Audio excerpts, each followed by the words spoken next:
허환구의 라디오 오늘.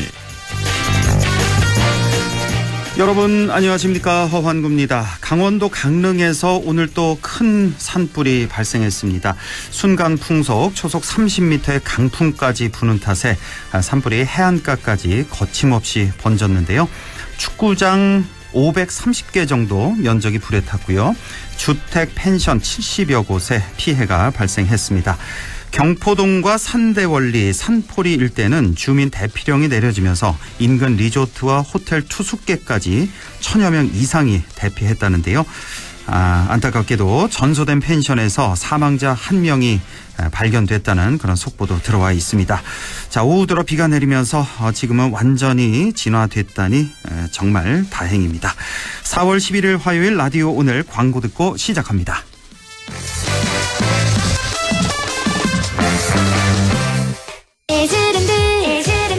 쉽고 빠른 인생 해즈랜드 나만의 감성 굿즈 대량 옵셋 인쇄 소량 디지털 인쇄 스마트 프린트 플랫폼 해즈랜드 원하는 만큼 필요한 만큼 인쇄 해즈랜드.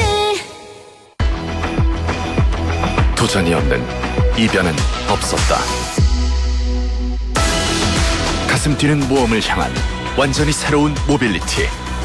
Go Different. KG 모빌리티. KG 모빌리티 그 첫 번째 시작.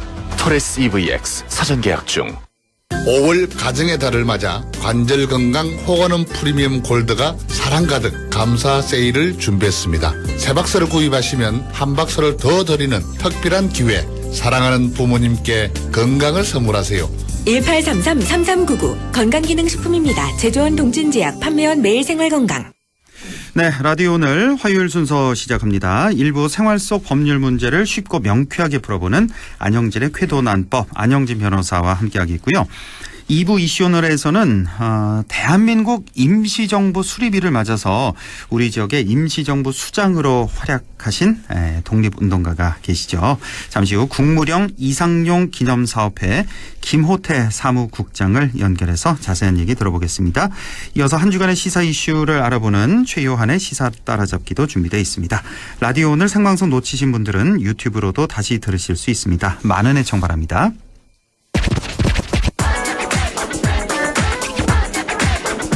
네, 안영진의 쾌도난법 시작합니다. 오늘도 안영진 변호사 나와 있습니다. 어서 오십시오. 네, 안녕하십니까. 네, 자, 아이들의 급식 문제, 언론에서도 종종 지적하곤 하는데요.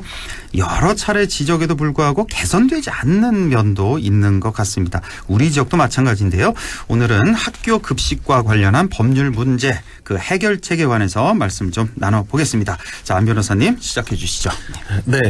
그 학교 급식은 매우 중요하기 때문에 특별법으로 규율을 하고 있습니다. 그냥 이렇게 규율이 안 되고 있는 거 아닌데요. 예. 학교 급식법이라는 특별법이 있습니다. 아, 그래요? 예, 그래서 제3조에서 국가 지방자치단체의 임무를 규정하고 있는데요. 예. 그 3조 제1항에서 국가와 지방자치단체는 양질의 학교 급식이 안전하게 제공될 수 있도록 행정적, 재정적으로 지원하여야 하며 이게 중요합니다. 네. 지원할 수 있다. 보통은 이렇게 돼 있거든요. 예, 임의조항입니다. 그런데 여기는 분명히 지원하여야 한다고 하며. 강제적 의무조항으로 하고 있다는 게 중요하고요.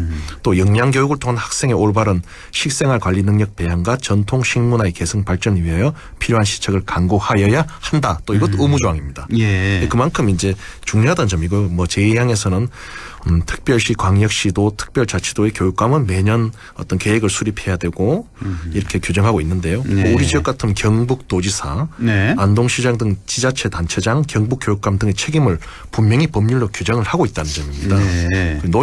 노력해야 한다 또는 할 수 있다가 아니라 하여야 한다는 점이 중요합니다. 예. 그리고 제10조 1항에서는요. 또 학교 급식에는 품질이 우수하고 안전한 식재료를 사용하여야 한다. 또 이것도 의무 규정입니다. 이것도 역시. 노력해야 한다 이게 아니고요. 예. 그 라고 식재료에 관해서 강제 규정을 둬서 있는데요. 법 규정 자체를 잘 살펴보면은 촘촘하게 규정은 아주 의무 조항을 두고 해서 잘 하고 있는 것으로 보입니다. 그러네요. 예. 네네. 강제 규정으로 해서. 그러니까 학교 급식법이라고 따로 특별법이 있군요. 그렇습니다. 여기서 아주 강력하게 규율을 하고 있다. 그러니까 학교 급식에 관한 한 지금 우리 지금 안동 시민들 입장에서 보자면 경북지사 또 네. 안동시장, 경북교육감 3명이 다 책임이 있다. 학교 그렇습니다. 급식에 관해서는 네네. 분명히 특별법에서 강제를 하고 있다는 거. 그리고 우수하고 안전한 식재료를 사용하여야 한다라는 네. 그런 강제 규정. 자, 이렇게 법은 잘 만들어져 있는데 네. 그런데 현실은 좀 달라요. 예. 네. 왜냐하면 저도 이 학교 급식 좀 뭐 직접 먹는 건 아니지만 아이들 셋을 다 보내고 있기 때문에 네네. 그 얘기를 다 들어보고 저희 아내도 막 이 학교 저 학교 많이 다니면서 급식을 먹어봐요. 네네. 그래서 얘기를 다 듣는데 학교마다 너무너무 천차만별 진짜 하늘과 땅 차이는 학교도 많대요. 네. 어떤 데는 와 이거 학교 급식 맞아? 이런 데도 있고 맞습니다. 너무 잘 나와서. 맞습니다. 그리고 또 어떤 때는 어떻게 이렇게 나올 수가 있을까? 이런 네. 의문을 갖는다. 근데 그냥 상식적으로 생각해봐도 예산은 어차피 똑같지 않을까요? 똑같습니다. 그 학생 1인당 뭐 몇천 원 이렇게 예, 나올 거 정확하게 아니에요. 나옵니다. 그 이상한 점이 많았어요, 저도. 이거 뭔가 큰 문제가 있다. 예, 저도 그렇게 생각을 냄새가 해봤어요. 많이 납니다. 예. 자, 우리 안영진 변호사가 그렇지 않아도 이제 직접 학교에 가서 급식을 먹어봤다고요. 예, 그렇습니다. 먹어보고 또 학부모 대상으로 또 취재도 이렇게 해 오셨다고 하는데요. 예, 좀 그렇습니다. 전해주시죠. 예, 그 모든 게 그렇듯이 현장에 답이 있습니다. 그래서 제가 아까 말씀 주셨듯이 학교에 가서 밥도 먹어보고 네. 학부모님들 만나 얘기도 좀 많이 해봤는데요. 네. 우리 지역 문제가 좀 심각합니다. 그 학교 급식이라는 게 사실 그날 메뉴가 다르기 때문에 만족도는 그날그날 다를 수 있습니다. 그럼요. 예. 근데 이 문제가 특정 학교의 경우에는 매번 급식이 잘 안 나오고 또 그러니까 아이들 만족도도 안 좋겠죠. 근데 그렇죠. 그게 그 전통적으로 안 나온 학교가 또 정해져 있었습니다. 아하, 이게 참 맞아요. 불행한 현실이고 또 어떤 학교는 매번 급식이 잘 나오고 그래서 애들도 매번 만족도가 높았다는 건데요. 네, 예. 그러니까 애들 사이에 야, 저 학교는 잘 안 나온 학교야. 이 학교는 잘 나온 학교야라고 회자될 정도로 이제 실제 그러던데요. 그렇더라고요. 예, 뭐 예. 어느 학교 안 나온다. 저희 예. 아이들 얘기 들어보면 우리 학교는 뭐 훨씬 잘 나온다. 그런 얘기를 서로 알고 있더라고요. 학생들끼리. 예, 맞습니다. 예, 예. 이 더더욱 문제는 그겁니다. 이제 사실 아이들 급식은 그냥 밥이 아니거든요. 이게 아시듯이 뼈가 크고 세포가 성장하는 시기이기 때문에 잘 먹는 건 이제 평생 건강에 토대를 놓는 것이고요. 예. 그리고 무엇보다 잘 먹어야 공부도 잘할 수 있습니다. 그럼요. 예. 이 더군다나 요즘은 이제 음식을 지참해서 학교에 가는 게 금지되고 있고 매점이 없는 학교가 많습니다. 네. 그리고 일찍 등교해야 되니까 아침을 거르는 경우도 뭐 절대 다수고요. 그래서 점심으로 먹는 학교 급식의 중요성은 아무리 강조해도 지나치지 않는데요. 우리 옛날 생각해 보세요. 네. 우리 때는 그 왜 도시락을 항상 급식 자체가 없었으니까 예. 도시락 싸갖고 하면 그때 돌아서면 배고프 그래서 예, 맞습니다. 보통 1교시쯤 끝나고 뭐 이래, 먹고. 이래 밥 먹고 나면 선생님도 야, 또 먹었나 고 문 열어 이러면서 막 야단 듣고 이랬는데요. 맞아요. 예. 맞습니다. 1교시 끝나고 먹고 점심시간엔 돌아다니면서 친구 거 뺏어 먹고 맞습니다. 또 뭐 매점도 가서 먹고 또 교문 나가서 좀 이래 라면 먹고 맞아요. 했습니다. 예, 이럴 시기의 학생들인데 그만큼 그렇습니다. 점심 이 급식은 정말 중요한 겁니다. 맞습니다. 예, 아무리 강조해도 지나치지 않는. 맞습니다. 예. 그래서 좀 이래 살펴보면은 좀 참 가슴 아픈 사례가 있었는데 안동 모 학교의 경우에는 예. 계속 음식 개수도 적고 뭐 가끔 맛있는 반찬이 나와도 그 애들이 좀 더 주세요 이러면 안 준답니다. 그래 다 먹고 온나 이래가 얘기를 하다가 다시 가면은 음식이 없답니다. 양도 거의 적고요. 맛있는 반찬은 항상 적어요. 예. 그 다른 학교는 그렇지 이 학교 특히 그렇고 막 예. 뭐 음료 줄 때도 그 막 첨가물 많이 들어가 있는 저가 음료 있다 아닙니까? 네, 예, 예. 그런 거 준다든지 뭐 식판도 어떨 땐 비어 있답니다. 아하. 매번 양도 부족하게 음식을 주고 부실하다는 게 뭐 매번 또는 매년 연속되는 문제가 있다고 하는데요. 예. 그 점심을 먹어도 배가 고프고 불만족스럽지만 학생이나 학부모 입장에서는 학교 쪽에 불만을 제기하면 혹시 불이익을 당할까봐 울며 겨자 먹기로 뭐 그냥 가만히 있는 경우가 많다고 합니다. 그래요. 그래서 그런 것 때문에 학교 측도 그냥 계속 부실 급식을 수년째 하고 있는 것 같은데요. 문제 제기가 없으니까. 이제 그 동문들도 다 합니다. 야, 우리 학교는 뭐 좀 그렇습니다. 이러면서요. 그렇죠. 마음이 아팠는데요. 예. 반면에 어떤 학교는 제가 직접 먹어봤는데 이 점심 반찬으로 뭐 김치, 깍두기, 감자, 마탕, 예. 뭐 메추리알 넣은 떡볶이, 오리고기 두루치기, 부추 무침, 오이 당근, 마늘 등 반찬의 개수만 9개가 넘고요. 한 끼예요? 한 끼입니다. 이렇게 한 끼입니다. 나왔다고요? 한 끼입니다. 오호. 국도 막 쑥을 넣어가 꽃게국으로 준비한 경우도 있었는데요. 이 어느 학교였어요? 이 뭐 잘한 곳이니까 뭐 얘기해도 될 것 같은데. 그렇습니다. 여기? 그래서 요것 좀 설명드리면 예. 이 학교에서 뭐 얼마 전 오향 장육도 점심 메뉴로 나왔다고 합니다. 오양장육, 뭐 저 족발 같은 그거 예, 말하는 돼지고기를 거. 예. 맛있게 중국 음식을 요리한 건데요. 예. 그래서 음식의 양도 아이들이 충분히 먹을 수 있게 자율 배식을 하고요. 예. 그래서 학부모 아이들의 점심 급식에 대한 만족도가 매우 높았습니다. 이게 뭐 특별한 사립학교 이런 게 아니고 우리 안동에 있는 공립학교인데요. 길주중학교입니다. 아, 그래요. 예, 그 뭐 항덕기 교장쌤 비롯해서 교직원들이 애들 밥에 엄청 신경을 쓰시더라고요. 이런 건 좀 칭찬해줘도 되지 않겠습니까? 예. 저 부실 급식 하는 곳을 여기서 말하기 좀 그렇고. 네, 그렇습니다. 예.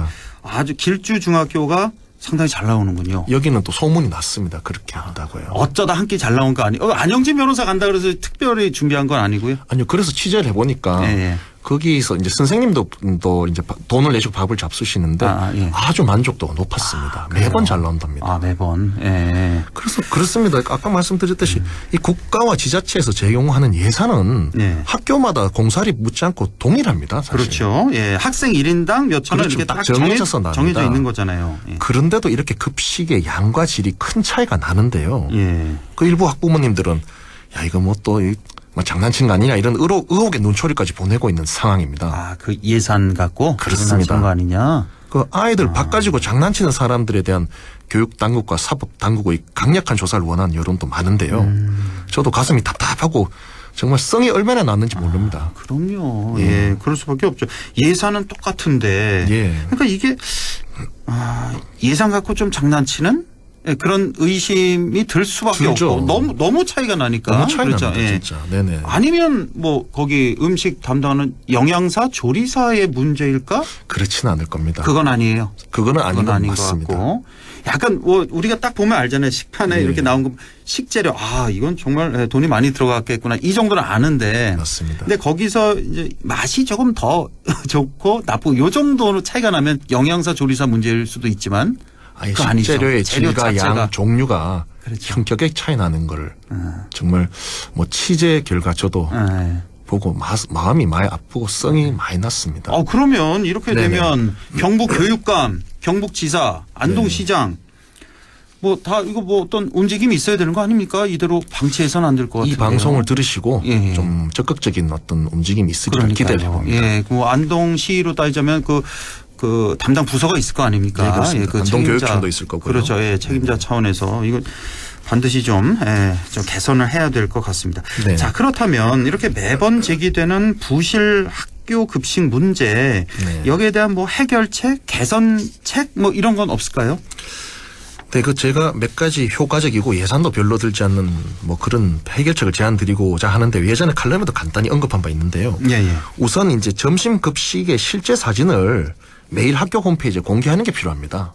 아, 실제 사진을? 예. 실제 사진을? 이 예. 애들은 이제 학교를 가면은 학습 때문에 휴대폰을 학교에 제출하기 때문에 네. 급식에 대해서 사진을 찍을 수 없고요. 그렇죠. 한편 부모님들은 아들이 뭐 먹노 실제로 뭐 먹는지 궁금해하시는 경우가 궁금하죠. 많습니다. 그렇습니다. 그래서 또 보면 사례를 보면 홈페이지에 매일 급식 사진을 공개하는 학교도 있었습니다. 자율적으로. 그렇습니다. 이렇게. 예.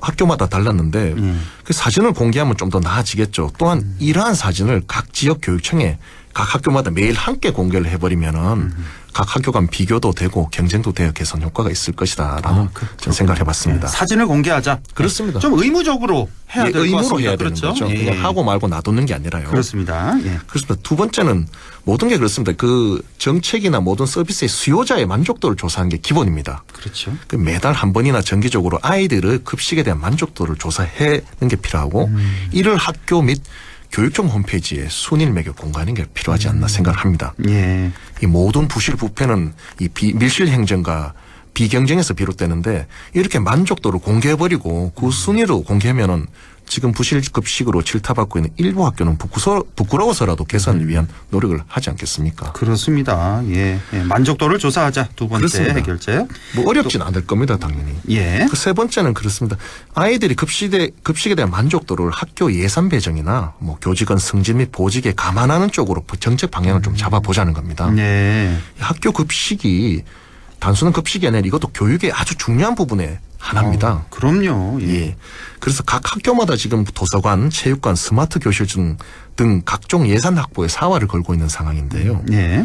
이러한 예산 확보에 정기적으로 조사된 급식 만족도를 반영하고 또 만족도가 일정 수준 이하의 학교의 경우에는 어느 정도 제재를 가하고 예. 또 만족도가 좋은 학교는 예산을 우선 배정해서 학교가 급식 개선에 나설 채찍과 당근을 제시하는 게 좋지 않나 생각을 또 해봤습니다. 예, 그 채찍과 당근을 제시하자. 세 번째 해결책. 그렇습니다. 예. 근데 여기서 또 하나 첨언드릴 거는 예. 이게 학교 급식 개선 과정에서 급식 관련 종사자들의 안전을 확보하는 것도 좀 중요하다는 점입니다. 예. 이게 서울교육청의 최근 자료에 의하면은 서울교육청 산재의 산업재해죠. 86%가 급식에서 발생할 정도로 그 문제의 심각성이 있었는데요. 급식 노동자들 그렇습니다. 많이 거기가 발생하거든요. 위험하고 많이 발생합니다. 예. 그래서 학교 급식 종사자들의 고강도 노동 부담을 덜어주고자 서울시 교육청이 이제 좀 특별한 사업을 시범하고 있는데 설거지 외주 사업, 즉 식기류, 렌탈 세척 운영 사업을 서울시청 서울 그 교육청 관내 학교 급식에 올해 1학기에 한시적으로 도입을 하고 학교당 2,200만 원을 지급하기로 했다고 합니다. 설거지만 이렇게 외주를 외주 주는 주는군요. 아웃소싱 주는 건데요. 그럼 그럼 훨씬 노동강도 낮아지니까 그렇습니다. 좀 더 안전하게 일을 할 수 있고 또 요리에 집중할 수 있고 하는 장점이 있겠죠. 이것도 우리가 감안을 해야 되고요. 예. 그렇습니다. 우리 아들에게 영어 수학 잘 가르쳐가 참 원하는 대학 보내는 거 중요합니다만은 그것만큼 그보다 더 중요한 게 잘 먹이는 겁니다. 그럼요. 예. 그래서 안동을 비롯한 경북 북부 지역도 부실급식과 학교 간의 급식의 양과 질 차이 문제에서 완전히 자유롭지 못하다는 점을 이번에 발견했는데요. 예.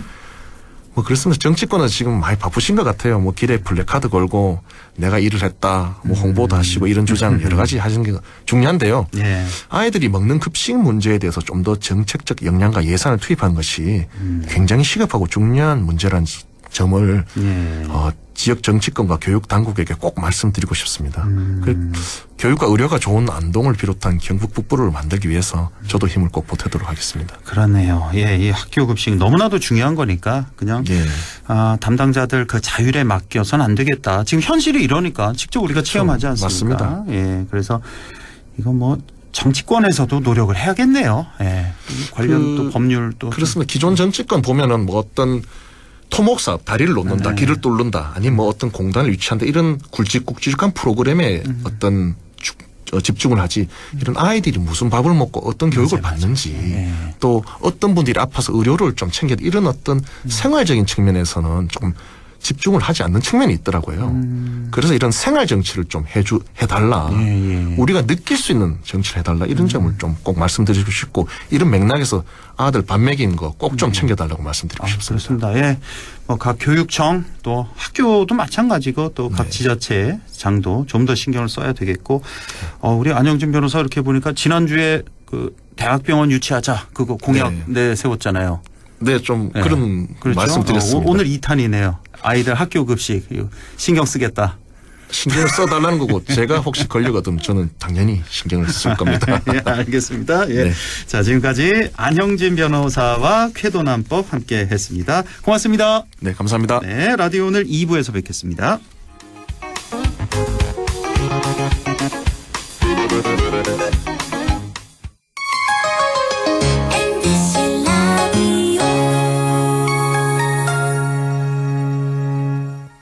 가구 살 땐 꼭 한번 가보자.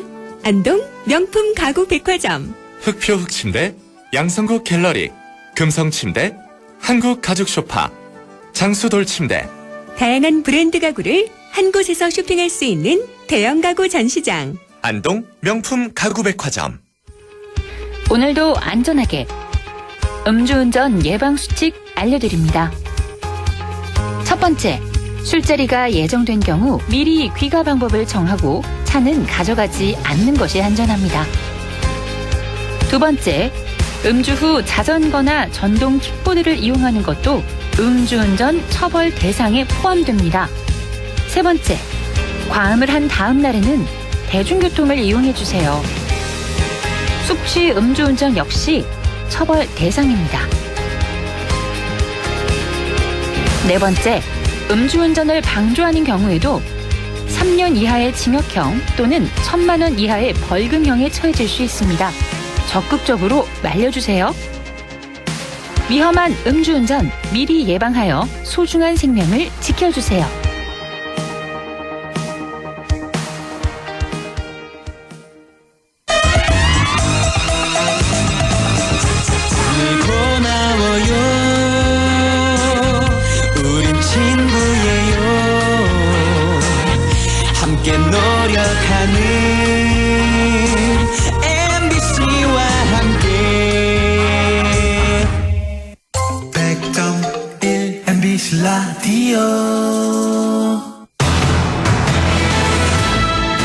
6시 25분 25초 지나고 있네요. 이슈 오늘 시작합니다.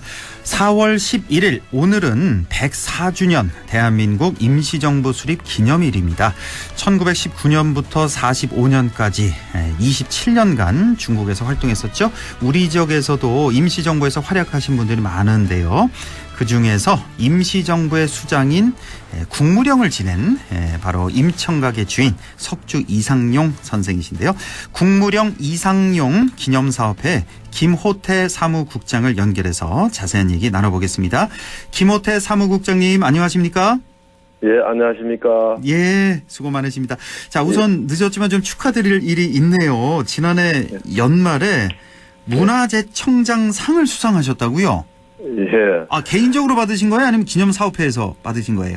기념사업회는 아니고 임청각에서 예. 석주 이상용 선생님의 나라 사랑 정신을 배우는 석주 나라 사랑 학교를 운영하면서 예. 그게 활용 사업으로 운영되었는데 예. 이것이 아마 문화재청에서 우수 활동으로 평가돼서 상을 받았습니다. 아주 큰 상을 이렇게 예, 받으셨는데 뭐 많이 기쁘셨겠어요. 소감이 어떠셨어요? 예, 이거는 안동시와 같이 받았거든요. 아, 예, 그래요? 그래서 이제 안동시에 많은 협조가 있었고 또 지역에 많은 분들이 도움이 있었기 때문에 가능했고 그래서 저보다도 이 지역민들이 함께 이렇게 축하를 해줘서 더욱 기뻤습니다. 예, 다시 한번 축하드리고. 자, 우리 지역의 소중한 문화재인 임청각을 활용해서 독립운동 토크 콘서트, 그리고 서간도 바람소리 공연 같은 다양한 프로그램을 제공을 해 오셨는데, 그동안 호평을 받아오셨다고요? 예, 이제 우리 독립운동은 좀, 생각하기는 딱딱할 수도 있고, 교육적으로 활용하기가 조금 까다롭습니다. 예. 그래서 이러한 독립운동을 우리 정서에 맞고 청소년들이나 누구나 즐길 수 있는 프로그램을 만들었다고 이렇게 평가를 받았습니다. 특히 서간도 바람 소리는 안동에서 많은 공연들이 있었는데 이 서간도 바람 소리 특징은 일본군이 등장을 하지 않습니다. 흔히 이제 독립운동 관련 이제 드라마나 연극을 만들 때 꼭 일본인이 등장해서 우리 독립군들을 이 앞재고 또는 그 고문하고 이런 장면들이 많이 나오잖아요. 예. 근데 실질적으로 이제 일본군이 등장하게 되면은 이 고문받고 일본인과 상대해서 억울함을 당하는 시간이 거의 한 30분에서 1시간 정도 지나가 버립니다. 예. 그래서 실제 이 독립군들이 그 겪어왔던 삶의 현장들의 그 리얼한 내용들을 보여줄 수 있는 시간이 아주 줄어들죠. 그래서 오늘 이 서간도 바람 소리는 일본군이 등장하지 않고 또 지역의 연극인들이 지역 연극인들은 모두 출연해서 만들었다는 의의가 크다고 할 수 있습니다. 그러니까 그 일본군이 등장하지 않는, 그러니까 뭐 좀 고문하고 핍박받는 어떤 그런 자극적인 그런 면은 배제를 하고 오롯이 우리 독립운동가의 삶을 이렇게 재조명하는 거기에 집중을 하신 거군요. 예. 그래서 이게 그 독립운동 관계에 이제 갈등의 요소가 일본인하고 갈등도 있지만 우리 내부적 갈등, 그다음 중국인들 갈등, 그 자연 현상화의 갈등 이런 갈등들이 다양하게 이제 펼쳐지기 때문에 오히려 사람들이 더 실감 있게 공연을 봤다고 하는 소문이 났습니다. 예, 그동안 이렇게 호평을 많이 받아오신 서간도 바람소리 공연인데 이게 올해도 계속 되는 겁니까? 예, 올해도 지금 현재 올해는 안동시에서 또 많은 지원을 해 주셔가지고 상설 공연으로 지금 7월, 8월, 9월에 이제 12회가 공연이 됩니다. 아, 그래요? 7, 8, 9월에 석 달 동안 12회 매주 한 번씩 하는군요. 그렇죠. 자, 올해 임청각 활용 프로그램 계획이 있다면 또 뭐 다른 계획 있다면 좀 소개를 같이 해주시죠. 임청각에는 이제 8월 15일날 이제 임청각 8.15 음악회가 있고요. 그 다음에 이제 6월달에 이제 석주 선생님 서거일에 저 국립묘지에서 추모 행사가 있습니다. 그리고 이제 임청각에서는 계속해서 이제 그 활용 프로그램으로 나라사랑학교를 운영하고 있습니다. 예, 이렇게 다양한 프로그램도 계획에 있다는 말씀이시고, 자, 오늘이 바로 임시정부 수립 104주년 되는 날입니다. 오늘 그 경북 독립운동 기념관에서도 기념식 또 열렸었잖아요. 그렇죠. 예, 그렇습니다. 이렇게 예. 많은 분들이 함께 하셨는데 자, 이 임청각의 주인 석주 선생께서 임시정부의 수장이 국무령을 지내기도 해서 더욱더 이렇게 뜻깊게 다가오는 그런 날인데 자, 임시정부 수립 기념일 이건 어떤 의미가 있을까요? 임시정부는 이제 그때 이제 나라를 일본에 빼앗긴 상태에서 그러니까 한 19년이 거의 20년이 가까이 됐죠. 그래서 그 당시에 중국이라는 남의 나라에서 우리나라의 정부 조직을 했던 거죠. 그러니까 이것은 세계사적으로도 아주 독립운동사에서 보기 드문 그런 현상이고 이런 그 특히 우리 자발적으로 우리 국민들의 그 성금을 걷고 독립자금을 거출해서 이렇게 만들었다는 데서 이건 아주 큰 의미가 있다고 봅니다. 예. 자, 석주 이상용 선생 하면 뭐 많은 분들이 뭐 이 정도는 알고 계실 겁니다. 뭐 만주에서 독립군을 이끌고 전 재산을 다 독립운동에 다 바치고 임시정부의 초대 국무령을 지내신 분 이 정도 네. 알고 계실 텐데 어느 정도는 알고 있어도 자꾸 이렇게 반복해서 들으면 좋아요. 우리 석주 선생님, 우리 김호태 사무국장님께서 다시 한번 좀 소개를 해주시죠. 어떤 분이신지. 석주 선생님은 우리가 흔히 이제 독립운동하면 일본인들과 많이 싸운 그런 현상적 인물로 주로 묘사가 되는데 석주 선생님 그런 독립운동가들을 함께 이제 화합하고 통합하는 그런 작업을 하는 최고의 지도자였습니다. 그래서 석주 선생님은 그때 당시 아마 만주에는 이미 일본이 그 점령을 하고 있는 상태이기 때문에 일본의 밀정이나 이런 독립단체 조직을 방해하는 그런 일들이 많았어요. 특히 이런 것들은 중국 정부하고 일본 정부하고 동시에 합동작전으로 저 독립단체를 간섭을 하고 괴롭혔던 거죠.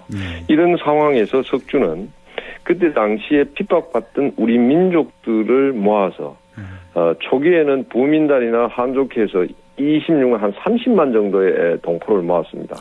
이것이 잘 되니까 그 만주와 그 연해주 일대 그 북간도라고 하는 이런 독립운동 단체들이 거의 다 몰려왔습니다. 그래서 13개 단체를 통합하는 그런 작업을 하셨던 거죠. 그러면서 이제 3.1 운동이 일어났을 때 바로 군 조직으로 바꿔버립니다. 민조직에서. 그러니까 그런 교육은 바로 뭐냐면 민족 교육을 했던 거죠. 그러니까 아무리 이 훈련이 잘 된 군사도 민족 교육이 되어 있지 않으면 바로 일본군으로 쓰일 수 있다는 거죠. 그러니까 독립군이 변절하지 않는 독립군. 그게 바로 민족 교육이 돼요.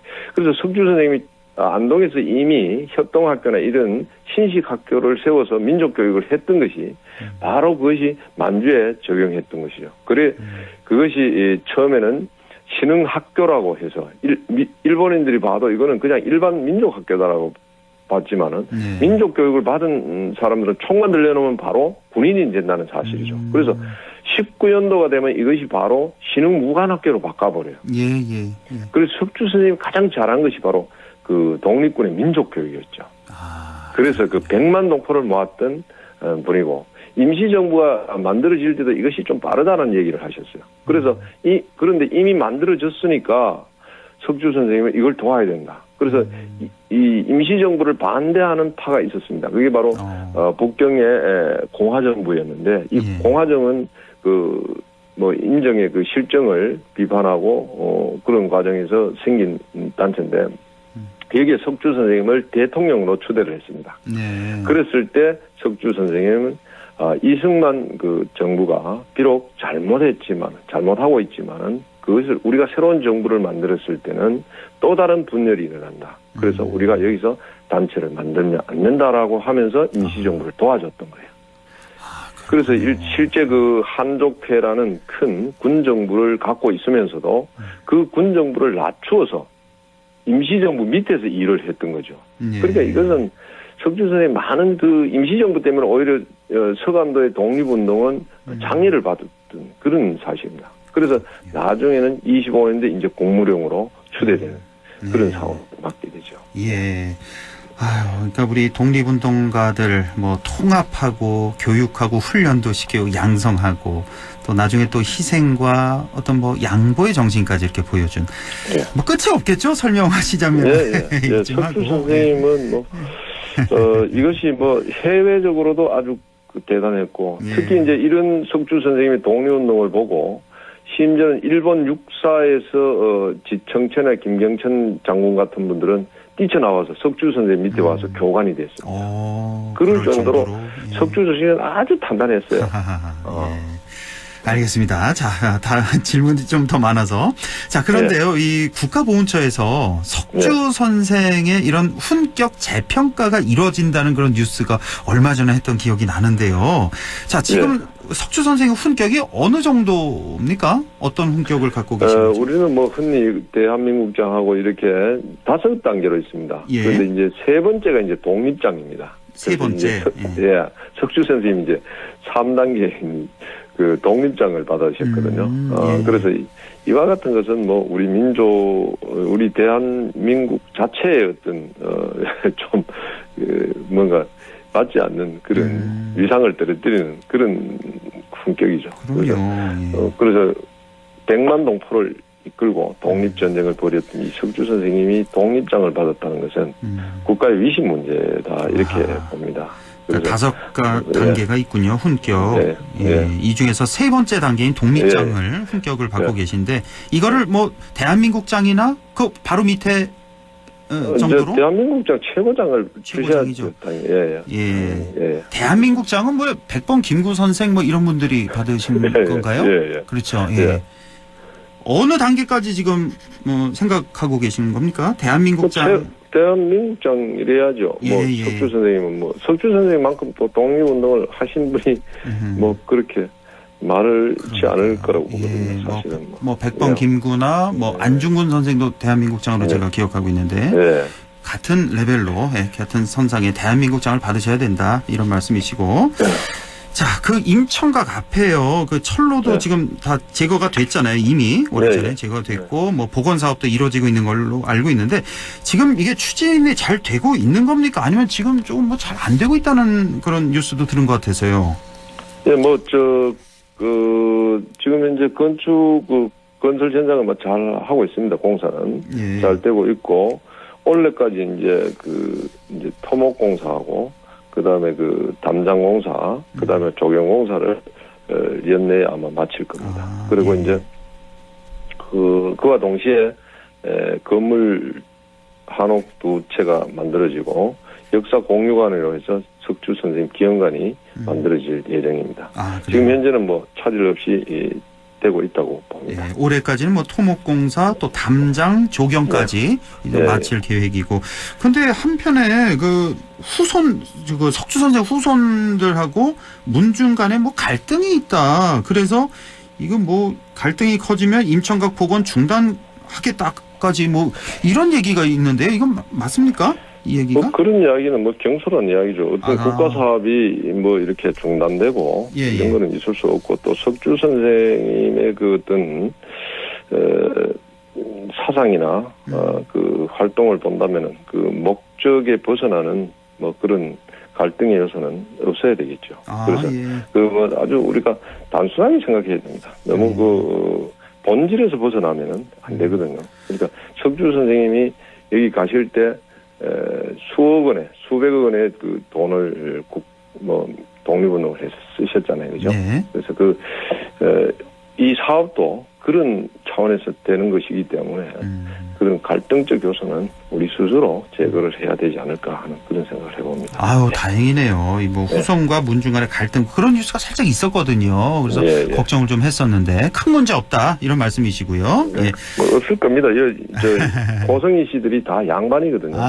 양반이기 때문에 이분들이 또 지금까지 또 문중들도 이 많은 그 종가에 또 일을 했었고 또 종가도 또 이 후손답게 제가 여기 한 몇십 년 있어 보면서 이렇게 양반이 있을까 할 정도로 잘 하는 것 같더라고요. 아유 뭐 잘 해결이 되겠네요. 자 이제 끝으로 덧붙이고 싶은 말씀 있다면 해주시죠. 석주 선생님은 있는 나라를 지키기는 아주 쉽고 편한 일이다.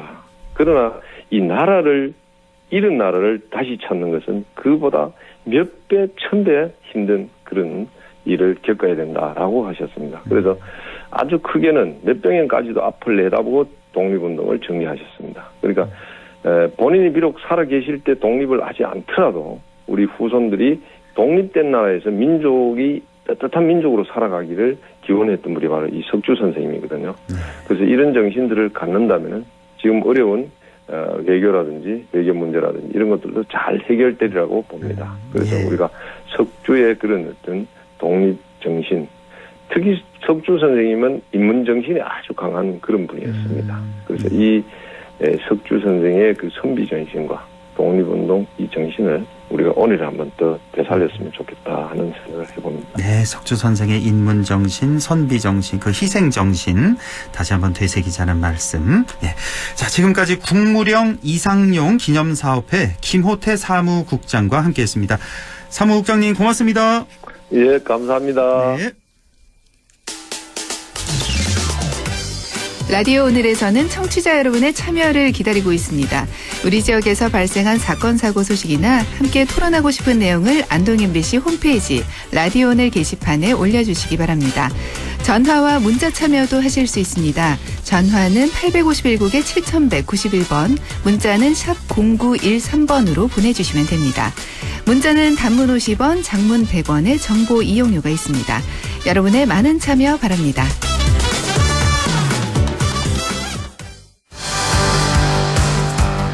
네, 시사 이슈 함께 얘기해보는 시간이죠. 최요한의 시사 따라잡기, 오늘은 양곡관리법에 대해서 자세히 알아보겠습니다.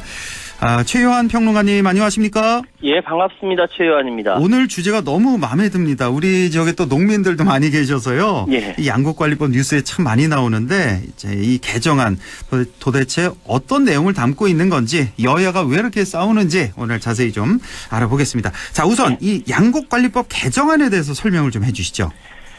내용 설명 들어가기 앞서 이 논쟁이 시작된 이유는요, 한국인의 주식인 쌀 소비가 크게 줄면서 쌀값이 하루가 다르게 떨어지고 있기 때문입니다. 네. 한국인이 밥심으로 산다지만 이제는 아닌 것 같아요. 아하. 시장 논리에 따르면 어쩔 수 없는 일이다. 아니다. 식량 안보를 위해 정부 개입이 필요하다. 이 의견이 맞부딪히고 있거든요. 네.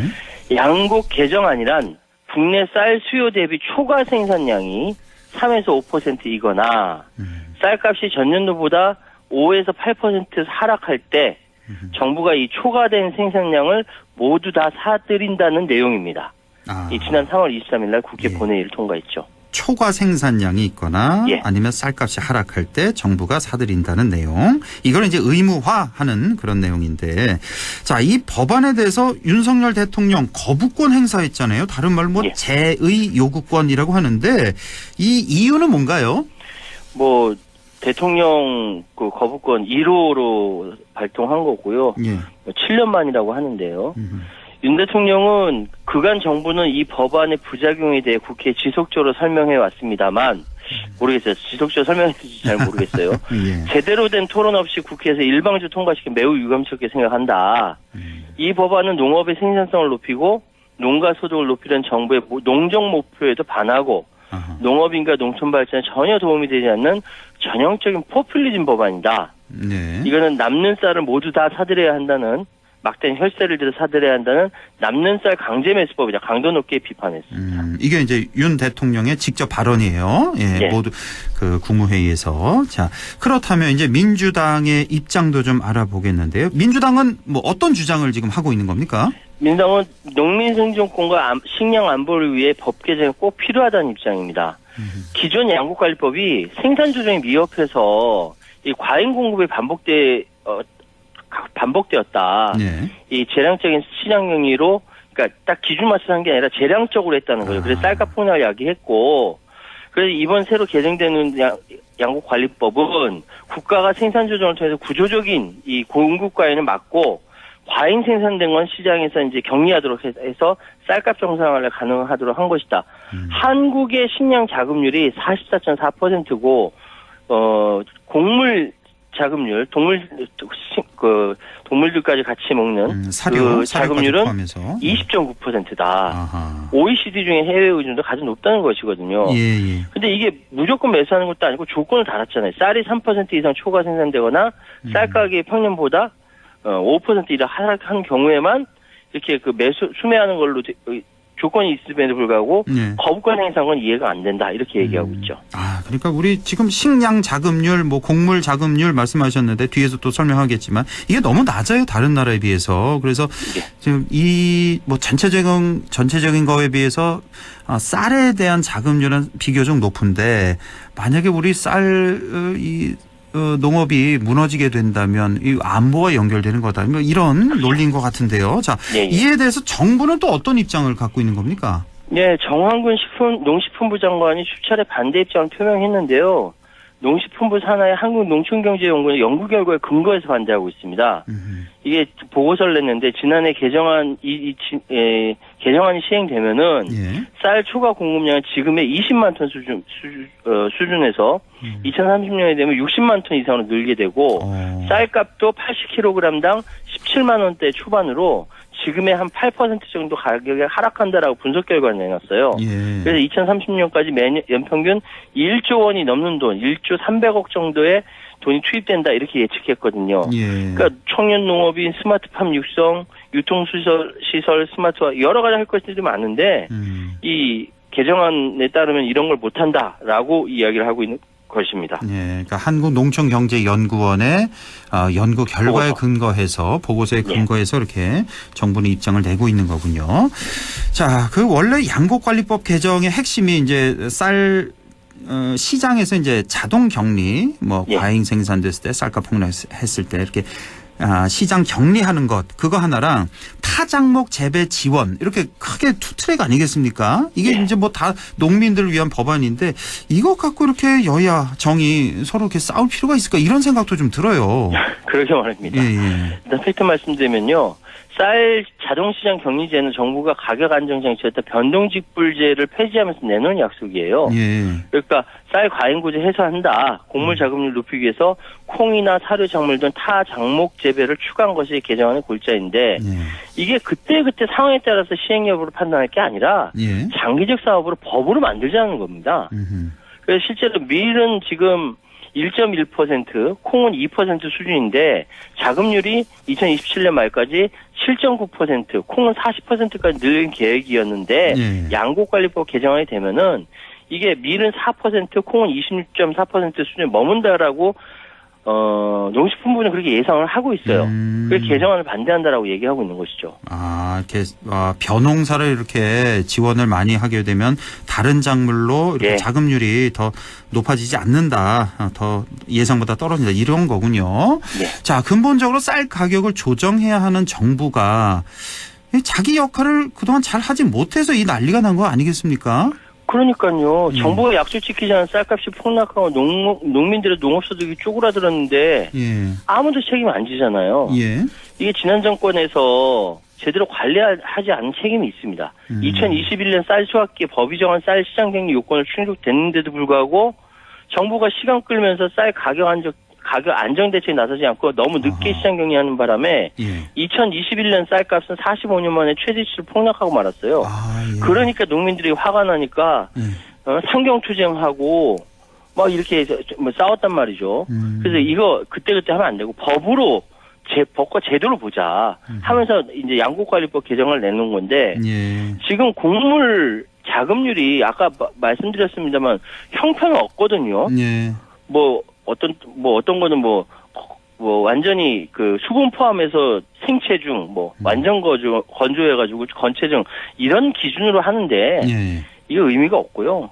하여튼 이런 것들을 좀 고치자는 겁니다.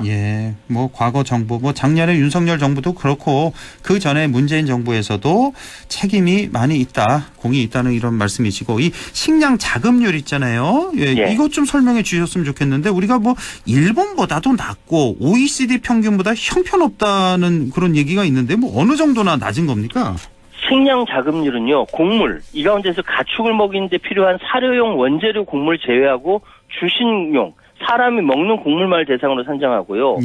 곡물 자급률은 사료용까지 다 포함해서 산정을 합니다. 그런데 이거 보니까 2021년도 보니까 식량 자급률이 40.5%고 곡물 자급률이 18.5%라고 나왔거든요.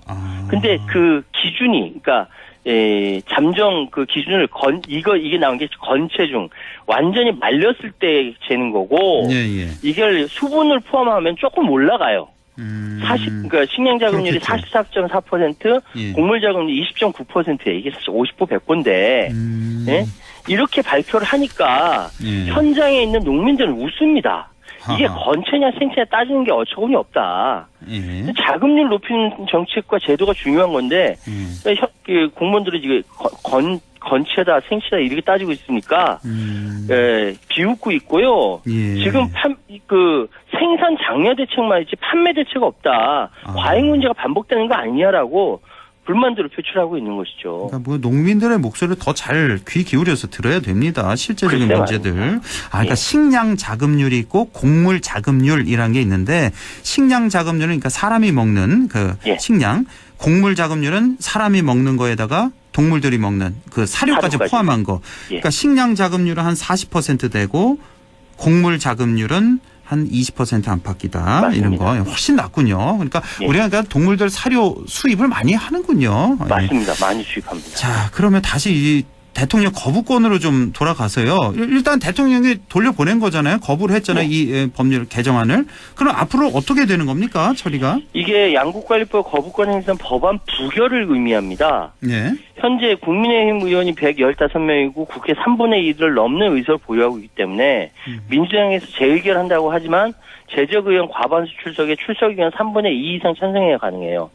전원 출석해도 200석 이상 되어야 재의결할 수 있는데 지금은 불가능하죠. 불가능하고 문제는 이 거부권을 행사하기 전까지 미리 다 서로 이렇게 협의를 하고 서로 양보할 거 양보하고 해야 되는데 그렇게 하지 않고 국회에서 의결했다는 이것이 문제인 거예요.